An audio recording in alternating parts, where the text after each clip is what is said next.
The laughter started in the back rows of the great council chamber, and within seconds it spread to nearly every species seated beneath that vast, curved ceiling of light. Hundreds of delegates from dozens of worlds turned to look at the small human delegation standing at the center of the floor, and they did not bother to hide their amusement. Somewhere behind translated voices, someone made a joke about primitive creatures asking to sit in the back row of a war they weren't even invited to. Somewhere else, a delegate with too many eyes wiped tears of laughter from 3 of them at once.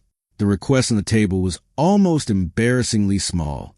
Humanity was not asking for weapons, not asking for territory, not asking for protection. Humanity was asking only to be recognized, the lowest tier of council standing that existed, called observer status, a seat with no vote, no voice, no power. And still, the galaxy found it funny. At the podium stood Ambassador Daniel Reyes, 34 years old, sharp suit, sharper nerves, doing his best not to let his hand shake as 300 alien faces looked down at him like he was a child who had wandered into an adult meeting. Somewhere behind him, seated quietly against the wall where no one was paying attention, sat an old woman in a plain gray coat. She wasn't part of the official presentation. She wasn't even supposed to speak. Colonel Mara Ellison, retired, had been added to the delegation roster at the very last moment, buried in the paperwork under the vague title of historical advisor, and not one alien in that chamber had bothered to ask who she was. That would turn out to be their first mistake. The second mistake belonged to a nervous young translator named Ewan 3, seated at a side terminal, whose only job that day was to read supporting documents into the public record so the council's translation systems could process them for every species present. It was tedious procedural work, appendices, footnotes, the kind of material nobody in that chamber ever actually listened to. She had done this job 1,000 times before. She reached the final page of humanity's application, a short section labeled Appendix C, verified conflict history, meant only to disclose, in the spirit of transparency, any recorded instances of armed conflict involving Earth. It was supposed to be empty. Almost every low-tier species had nothing to put there. Ewan 3 began reading the number on the screen exactly as her translator implant required her to, word for word, without thinking about what it meant. And then she stopped. Her 4 eyes went wide, and for the first time in her career, she looked up from the terminal instead of down at it. The chamber's translation system had already broadcast a number into every language in the room before she could stop herself. For 1 full second, nothing happened. Then the laughter died, not gradually, all at once, like a switch had been thrown. The way sound disappears a moment before a wave crashes. Delegates who had been mid-laugh froze with their mouths still open. Whispers rippled outward in dozens of dialects, alien hands reaching for terminals, alien eyes darting toward one delegation in particular, seated near the back, whose posture had gone rigid and still. The Veil Compact delegation, ancient, proud, founding members of the council for over 600 years. They did not laugh anymore. Daniel Reyes stood frozen at the podium, utterly lost, watching 300 alien faces stop mocking him and start staring instead. Not at him, but past him toward the old woman sitting quietly against the wall. He turned around. Colonel Ellison hadn't moved. She was watching the veiled delegation the way a soldier watches a door she already knows is about to open. "What number?" Reyes whispered, leaning back toward her, his voice barely audible over the rising murmur of alien tongues. What did she just read? Ellison didn't answer right away. Her eyes stayed fixed on the veiled delegate in the front row, a broad-shouldered figure with folded arms and a face carved from something that looked like dark stone, whose composure had just cracked for the very first time in 6 centuries of recorded council history. When she finally spoke, her voice was calm, low, and it carried across an entire silent chamber, like the first tremor before an earthquake. "That's not humanity's kill count against anyone in this room," she said. "That's a number I buried 39 years ago, along with 41 good men, and I never thought I'd hear it read out loud again." Somewhere above the chamber's high ceiling, a warning light on a veiled communication relay blinked once, unnoticed by anyone. The first quiet signal of a war that had never officially ended. The silence that followed lasted only a few seconds, But to Daniel Reyes, it felt like standing at the edge of a cliff he hadn't known was there. Every alien eye in that chamber was now fixed on Colonel Ellison, and for the first time since the delegation had arrived on the council station 3 days earlier, nobody was laughing at humanity. Speaker Ithrabraun, the presiding officer of the session, a weary, silver-skinned being who had overseen council proceedings for longer than most species had existed, raised a hand for order. Her voice, translated into 100 tongues at once, cut through the murmur. This chamber will remain seated. Nothing has been confirmed. A single misread statistic is not evidence of anything. But her eyes, when they moved toward the veiled delegation, lingered a half-second too long, and Reyes noticed it. So did half the room. To understand what was happening in that chamber, you first had to understand what humanity actually was to the galaxy at large. Ursat classified as a Tier 0 world, a species too young, too primitive, too unproven to matter. Tier 0 worlds were not protected by council law. They were not attacked either, not because any treaty demanded restraint, but because no civilized species bothered wasting resources on a planet that couldn't fight back and had nothing worth taking. It was beneath their dignity, the same way no one bothers robbing a child's lemonade stand. That unspoken rule had held for as long as the council had watched Earth from a comfortable, amused distance. Humanity's application today was, on its surface, almost pathetic in its modesty. Observer status. No vote, no fleet, no say in galactic law. Just a formal acknowledgement that humanity existed and wished, someday, to be part of something larger. Reyes had written that application himself, and he had believed every word of it. He believed humanity had nothing to hide, nothing to prove, nothing but hope. He had no idea that buried 3 pages beneath his own signature said a footnote nobody in Washington had ever explained to him, filed under routine transparency requirements, a single number that had just detonated across an entire alien civilization's collective memory. Colonel Mar Ellison had not come to the station to give speeches. At 68 years old, she had spent the last 3 decades of her life doing everything possible to be forgotten, teaching high school history in a small Ohio town, avoiding interviews, declining 2 separate documentary requests about the incident that the U.S. government had never officially admitted happened. When the State Department called her 4 months ago and asked her to join the delegation as a silent historical advisor, she had almost said no. She said yes because someone needed to be in that room who actually remembered what humanity's file didn't say out loud. She had expected to sit quietly for the entire session.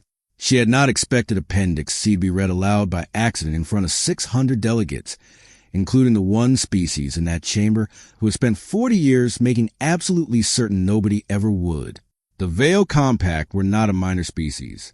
They were among the oldest founding members of the Council, a warrior civilization whose entire cultural identity was built on an unbroken record of military dominance stretching back 6 centuries.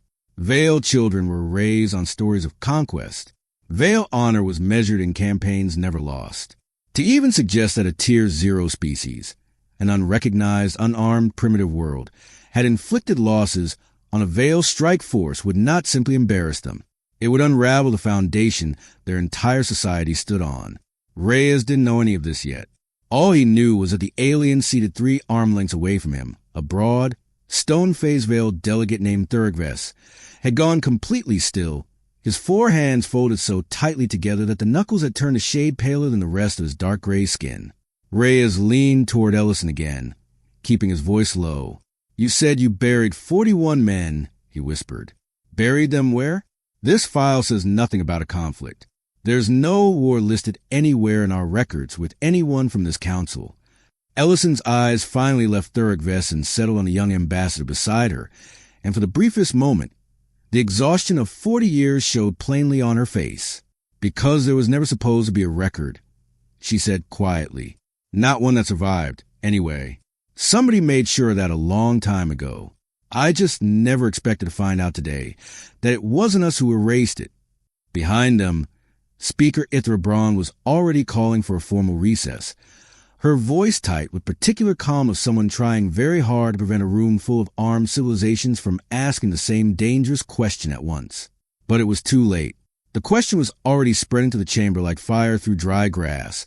whispered from delegate to delegate in a dozen languages that all meant exactly the same thing. What did humanity actually do to Vale 40 years ago, and why has no one ever heard about it until now? Speaker Ithra Braun's call for recess didn't quiet the chamber. If anything, it made things worse.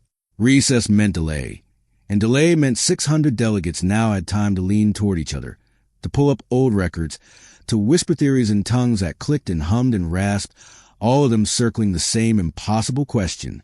Thurg Vest rose from his seat before the speaker had even finished her sentence, his four arms unfolding with the deliberate control of a man forcing his body to look calmer than his mind. "This is theater," he said, his translated voice booming through the chamber's amplification field, sharp enough to cut through the murmur. A single misread line from an unverified document, and suddenly this chamber behaves as though history itself is being rewritten. I would remind the Council that the Vale Compact has submitted 6 centuries of transparent military record. There is no gap. There is no missing campaign. There is nothing to investigate. It was a strong denial. It might even have worked if his voice hadn't shaken, almost imperceptibly, on the word nothing. Reyes caught it. So did at least a dozen delegates seated close enough to hear the vocal strain beneath the translation. Speaker Braun studied Thurg Vest for a long moment before turning to a floating archive terminal at the center of the chamber floor. "Then verification should be simple," she said. "Pull Vale military deployment records for the years in question. If nothing occurred, the record will show nothing." The terminal hummed, searching. Thurg Vest did not sit back down. Reyes watched him standing there, arms tightly folded, jaw set, and understood, even without knowing the details yet, that he was watching a man waiting for a verdict he already knew the answer to. While the chamber waited, Colonel Ellison closed her eyes, and for a moment she wasn't in the council station anymore. She was 29 years old again, standing on a stretch of Pacific coastline in the pre-dawn dark, watching military radar techs argue about a return signal that didn't match anything in the classification manual. She remembered the blackout that followed, 3 hours where every radio, every satellite feed, every piece of electronic equipment within 200 miles simply stopped working, as if switched off by something enormous passing overhead. She remembered what they found in the water 2 days later, after the blackout lifted and half a Navy strike group had gone dark. No distress signal, no wreckage, nothing but silence where 41 men had been the night before. Officially, the incident never happened. Unofficially, it became the reason Colonel Mara Ellison spent the next 30 years of her career in rooms with no windows, briefing officials who outranked presidents, preparing for a second attack that never came. She had always assumed the silence meant humanity had simply been lucky enough to be forgotten. She was beginning to understand, sitting in this chamber, that the silence had never been luck at all. The archive terminal chimed. Every head in the chamber turned toward it at once. The results scrolled across the display in the council's shared visual language, translated instantly into every delegate's own script. Vale military records showed a routine deep space training exercise conducted in the relevant sector 40 years prior. Full crew accounted for. 0 casualties. Mission completed without incident. A wave of relieved murmuring rippled through several delegations. Thurg Vest's shoulders eased just slightly, and for the first time since the session began, something close to a smile touched the edge of his stone-hard face. Reyes felt something in his chest sink. Maybe Ellison had been wrong. Maybe this was all some strange coincidence, an old woman's memory tangled up with classified fragments that didn't actually connect to anything in this room. Then Ellison stood up. She hadn't been asked to. She hadn't been given the floor. She simply rose from her seat against the wall, and something about the unhurried, unshaken way she did it made the murmuring stop before Speaker Braun even had the chance to call for order. 0 casualties, Ellison repeated, her voice carrying easily across the silent chamber without any need for amplification. Routine training exercise. Full crew accounted for. She let the words hang there for a moment, letting every alien in the room hear how carefully rehearsed that official record sounded. "I was there," she said. "I stood on that coastline the night it happened. I helped write the after-action report nobody outside for government agencies was ever allowed to read. And 3 days later, I personally helped bury 41 American sailors who died fighting whatever came out of that blackout. She turned, slowly, to face Thurgood Vest directly for the first time. So, if your record shows a training exercise with 0 casualties, she said, then somebody on your side has some very old paperwork to explain. Because I promise you, Ambassador, my side already buried its dead. The question this council should be asking is why yours never did. For a long moment, nobody in the chamber moved. Then, from the upper tier where the neutral observer species sat, a soft chime rang out, the signal for a formal point of procedure. Speaker Ithra Braun looked almost relieved to have somewhere to direct her attention. The chair recognized as a Catreni observer block. A slender, silver-eyed delegate rose, her voice measured and careful, the tone of someone who had spent centuries mediating disputes between species who wanted to kill each other over far smaller insults. If a council founding member's official record is being directly disputed by a Tier 0 witness, she said, then the matter falls under Statute 7. Independent archival verification, not self-reported records. A ripple of unease moved through the veiled delegation. Statute 7 was rarely invoked, and for good reason. It meant pulling records not from the accused species' own archives, but from the Council's independent deep space monitoring network, an ancient, largely automated system of listening posts that had quietly recorded activity across known space for over 1,000 years, immune to editing by any single government. Thurgood Vest's composure cracked for the second time that day. That network's records from 40 years ago are fragmentary at best, he said quickly. Sensor drift, gaps in coverage. Then the gaps will show gaps, Speaker Braun said flatly. Motion granted. Pull the independent archive for the sector and date range in question. The chamber fell into a different kind of silence now, tense and waiting, while the ancient monitoring network searched centuries of stored data for a 40-year-old fragment nobody had thought to look for until this exact hour. Reyes leaned toward Ellison again, his voice barely a whisper. You knew this would happen, he said. You knew if you pushed hard enough, they'd have to pull out side records. Ellison didn't look at him. Her eyes stayed fixed on the terminal. I didn't know if it would happen today, she said quietly. I've been waiting 30 years for someone to ask the right question in the right room. I just didn't expect it to be an accident. The terminal chimed. This time, the silence that followed wasn't tense. It was absolute. The independent archive had found something, a partial sensor log, badly degraded, time-stamped to the exact night Ellison had described, recorded not by any single nation's military, but by the Council's own ancient monitoring satellite drifting far outside Earth's solar system, a device so old and so automated that even the Veil had apparently forgotten it existed. The data was fragmented, corrupted in places, but unmistakable. A Veil strike vessel, cloaked, entering Earth's outer atmosphere. A secondary contact, smaller, human, unarmed by any galactic standard, engaging it in the dark. And then, according to the log's final intact fragment, complete loss of Veil strike vessel signal. The chamber erupted, not in laughter this time. In noise, dozens of species talking over each other in a chaos of translated languages, the sound crashing against the dome's ceiling like a physical wave. Speaker Braun struck the chamber's silence chime 3 times before the noise finally broke. Thurgood Vest stood rigid, both sets of arms now locked at his sides, his stone-colored face gone almost gray. That log is incomplete, he said, but his voice had lost its earlier authority. It proves contact. It does not prove outcome. It does not prove intent. It proves your official record is false, Speaker Braun said. And for the first time that session, her tone carried something sharper than procedural neutrality, which raises an uncomfortable question. Ambassador Vest, if your training exercise truly ended in 0 casualties, why does an independent, tamper-proof council archive show your vessel's signal ending permanently in Earth's atmosphere that night? Vest said nothing. Reyes, watching him, realized the alien wasn't searching for an answer. He was searching for a way out of the room. Ellison remained standing, her eyes never leaving him. And when she finally spoke again, her voice was quieter than before, almost gentle, which somehow made it land harder than anything she'd said yet. You didn't lose a training exercise 40 years ago, she said. You lost the war you started, against a species you assumed couldn't fight back.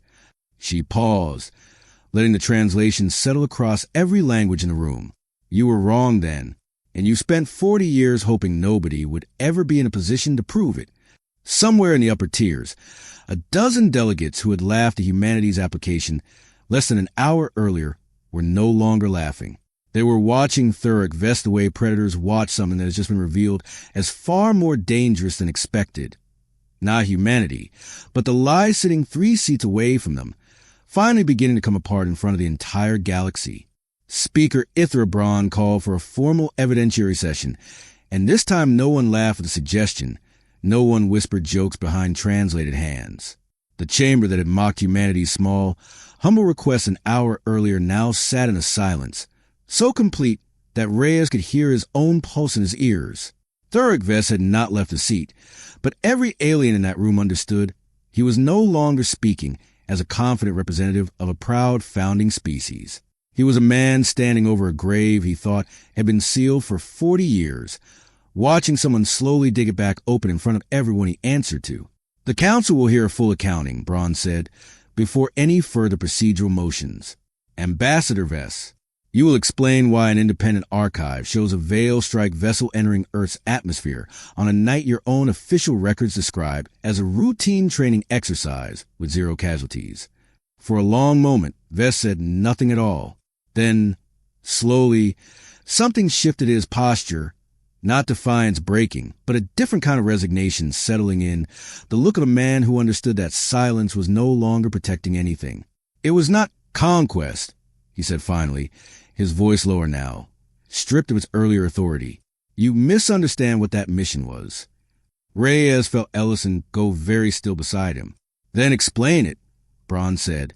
Vess's 4 hands unfolded slowly, resting flat against the podium in front of him, as if bracing himself.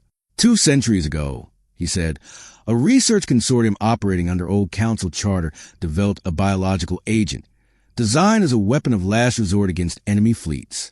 It was banned before it was ever deployed. Too unstable, too indiscriminate. Every known sample was ordered destroyed. He paused, and the pause itself felt like a confession. 40 years ago, our monitoring stations detected trace biological signatures on Earth consistent with that banned agent. We believed it had survived, somehow smuggled to a primitive, unprotected world centuries earlier and forgotten. We believed Earth was not a target. We believed Earth was contaminated, a threat that needed to be quietly contained before it could spread beyond your world. The chamber had gone utterly silent now, the kind of silence that made even breathing feel loud. Our strike vessel was not sent to conquer Earth, Vess said. It was sent to sterilize a suspected biological hazard before it could escape your solar system. A cleanup operation. Nothing more. Reyes felt sick. Beside him, Ellison's jaw had tightened into something hard and unreadable. You tried to wipe out an entire planet, Reyes said, his voice cracking with disbelief. Because of a rumor. Because of a credible threat assessment. Vess corrected sharply, some of his old pride flashing back into his voice. One that, had it been true, could have ended a dozen civilizations, not just yours. And was it true? Speaker Braun asked quietly. Vess hesitated. That hesitation answered the question before he did. No, he admitted. The signatures were a false match, a naturally occurring compound in your planet's biosphere, similar enough in composition to trigger our sensors.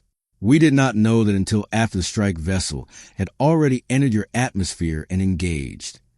Ellison's voice, when it finally came, was quiet, but it landed on every species in that chamber like a blow. You didn't come to sterilize a threat, she said. You came to kill an entire world over a false alarm you never bothered to confirm first. And when it went wrong, when we survived, when we fought back, you didn't report it as a mistake. You erased it, buried your own dead in silence rather than admit a founding member of this council nearly committed genocide against an unarmed species over bad data. Vess didn't answer. He didn't have to. The chamber's own silence was answer enough, spreading outward from delegation to delegation as the full weight of what had actually happened 40 years ago finally settled over everyone present. And then from the back of the chamber, a new voice rose, quiet, careful, aimed directly at Ellison. It belonged to the young translator, Ewan 3, still seated at her terminal, the one whose accidental reading had started all of this. "Colonel," she said, her voice trembling slightly through the translation, "if your world truly recovered a sample of that biological agent 40 years ago, does it still exist?" The question hung in the air, and for the first time since the session began, every single delegate in that chamber turned to look at Colonel Mara Ellison, waiting for an answer that could change everything they thought they understood about the small, primitive species they had been laughing at less than 2 hours earlier. Ellison let the silence stretch longer than was comfortable, long enough that Reyes could see delegates leaning forward in their seats, alien breath held in 100 different ways across the chamber. When she finally answered, her voice was calm, almost gentle, the way a surgeon speaks right before delivering news that will change a patient's life forever. "Yes," she said, "it exists." The word landed like a detonation.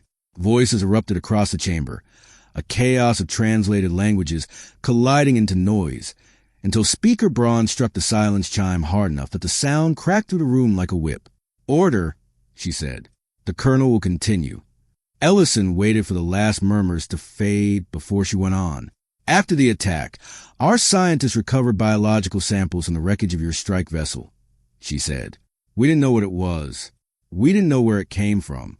All we knew was that it had killed 41 of our sailors in ways our medical examiners couldn't fully explain, and that whoever sent it clearly believed it was worth risking war over. So we studied it. For years. In secret. In facilities most of our own government never knew existed." She looked directly at Thurg Vest now. "We reverse-engineered enough of it to understand exactly what it was capable of. A biological agent capable of collapsing a species population within a single generation, untraceable in its early stages, nearly impossible to defend against once released. We didn't just survive your mistake, Ambassador.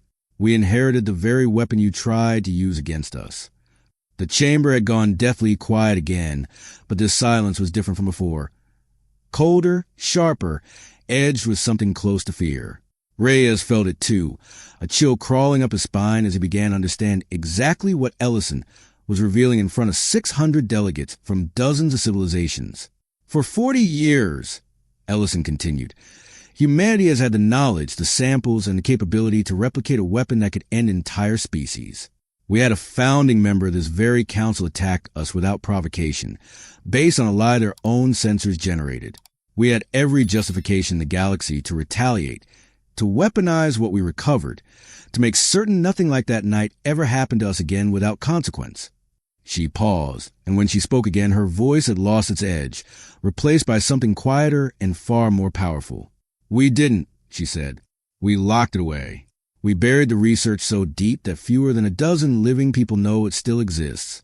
We didn't use it as leverage. We didn't use it as a bargaining chip today, even though it would have won us far more than observer status in about 30 seconds. We chose, 40 years ago and every year since, not to become a kind of species that does to others what was almost done to us." She looked slowly around the chamber, at faces from a dozen worlds who, an hour earlier, had been laughing at humanity's small, humble request. "That's the kill count you all heard read out loud today," she said. "Not a number we're proud of, not a threat. It's the number of men who died tonight. We proved we could survive an attempted extinction event launched by a species that outclassed us in every measurable way. And it's a number we've carried in silence for 40 years, asking nothing of anyone. Because unlike the ones who attacked us, we understood that surviving something terrible doesn't give you the right to become it." For a long moment, no one in the chamber spoke. Even Thurg Vest, who had spent the last hour defending his species' honor with every argument available to him, seemed to have nothing left to say. It was Speaker Ithra Braun who finally broke the silence, her voice quieter now, stripped of its usual procedural weight. "Colonel Ellison," she said, "are you telling this council that humanity has possessed a species-ending weapon for 40 years and never once considered using it, even today, even now, when we guaranteed you everything you came here to ask for?" Ellison held her gaze steady. "I'm telling you," she said, "that we came here today asking for the smallest thing this council offers, not because it's all we deserve, because it's all we ever wanted. A seat, recognition, nothing more. Somewhere near the back of the chamber, a communication panel began blinking urgently. Unnoticed at first beneath the weight of the moment, a priority alert routed directly to the Veil delegation's private channel, carrying a message that would, within minutes, turn a diplomatic crisis into something far more dangerous, circling silently above the very planet everyone in that chamber had just been discussing. The blinking alert on the Veil delegation's private channel might have gone unnoticed by anyone else in that chamber, but Reyes happened to be watching Thurg Vest's face when it appeared, and he saw the color drain from it entirely. Vest reached for the panel with a trembling hand, read the message twice, and then went very still in a way that had nothing to do with pride or shame. It was fear. "Ambassador," Speaker Braun said sharply, noticing the shift immediately. "Is there something this council needs to know?" Vest didn't answer right away. When he finally looked up, his voice had lost every trace of its earlier arrogance. "A Veil escort vessel," he said quietly, "has been stationed near Earth's solar system for the past 6 months, officially registered as a trade security detail. It has just received emergency orders." "Orders from whom?" Braun demanded. "From command elements loyal to the old strike doctrine," Vest said. "Those who would rather see the evidence eliminated than see 6 centuries of Veil honor unravel in front of this council." The chamber erupted into chaos. Reyes felt his stomach drop through the floor. "Eliminated how?" he demanded, already knowing the answer before Vest spoke it. "The same justification used 40 years ago," Vest admitted, barely audible now. "A contained biological threat, requiring sterilization." Speaker Braun was already moving, alien hands flying across a command terminal, alerting every monitoring station the council controlled. Ellison, beside Reyes, had gone rigid, her eyes fixed on nothing, running calculations only a woman who had spent 30 years preparing for exactly this moment could run. "How long until that ship can strike?" she asked. Vest didn't need to check. "Minutes," he said, "not hours." On the far side of the planet the chamber orbited, humanity's small defense fleet, decades behind council standards, technologically outmatched in every measurable way, had already begun moving on emergency protocols relayed the instant Reyes triggered a priority channel back to Earth. Ships far too slow, far too few, rise and place themselves between their world and a threat they could not possibly defeat in open combat. They weren't moving to win. They were moving to buy time, because that was what humanity had always done best. Back in the chamber, Speaker Braun turned to Ellison. "You said you buried the research," she said. "You said you never used what you recovered as leverage." "I never did," Ellison said, "but I kept something else. Something I hoped I'd never need." She reached into the plain gray coat she'd worn since the session began and produced a small data drive, worn smooth from decades of handling. "The original Veil Strike order," she said, placing on the podium, "recovered from the wreckage 40 years ago. Authorization codes, command signatures, proof this was a deliberate, sanctioned attack on an unarmed Tier 0 world, not a training accident, not a misunderstanding. I kept it in case anyone ever tried to finish what that ship started." Braun didn't hesitate. She fed the data directly into the Council's emergency authorization network, and within seconds, every screen in the chamber displayed the same result. Full revocation of the Rogue Veil vessel's operational authorization, transmitted instantly, backed by 600 years of Council enforcement protocol. Above Earth, the Veil ship's weapon systems went dark mid-charge, its engine stripped of authorization, leaving it stranded and powerless in black, exactly as a small, outdated human fleet closed the final distance around it. No shots were fired. None were needed. Back in the chamber, the silence that followed wasn't tense anymore. It was something closer to awe. Speaker Braun looked at the council floor, at 600 delegates who, 2 hours earlier, had been laughing at a species asking for the smallest recognition the galaxy offered. "This council will vote," she said, "on humanity's application for observer status." She paused. "And on whether observer status is nearly insulting, given everything this chamber has just witnessed." The vote, when it came, was not close. Reyes stood at the podium once more, no longer nervous, no longer small beneath the weight of alien eyes, as Speaker Braun formally welcomed Earth as a fully recognized member of the Galactic Council, not the lowest tier they'd arrived asking for, but full standing, earned in the space of a single afternoon that no one in that chamber would ever forget. Outside the chamber, a young alien reporter caught up to Colonel Ellison as she walked alone toward the transport bay, her gray coat pulled tight around her, looking, for the first time in decades, like a woman finally allowed to set something down. "Colonel," the reporter asked, "what do you want the people back home to know?"